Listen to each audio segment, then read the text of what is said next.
Alamin ang latest weather update ngayon dito sa Sir Aris Official Weather News Today.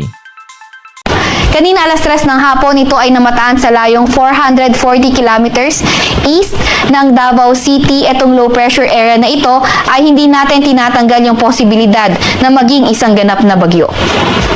Yung trough o extension ng low pressure area ay nagdadala ng maulap na papawirin at mga kalat-kalat na pag-ulan, pagkidlat pagkulog sa may Eastern Visayas, Caraga at Davao Region.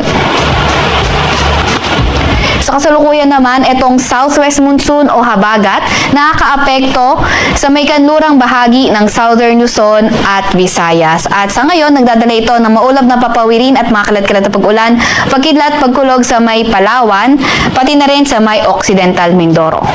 Para naman sa lagay ng panahon sa Metro Manila at sa nalalabing bahagi ng bansa natin, asahan naman natin partly cloudy to cloudy skies, may mga tsansa ng mga localized thunderstorms. So yung ating mga kababayan na inuulan ng mga nakaraang araw pa ay pinag-iingat nga natin sa mga banta ng pagbaha at pagguho ng lupa, lalo na kapag may mga katamtaman hanggang sa malalakas tayong mga pag-ulan.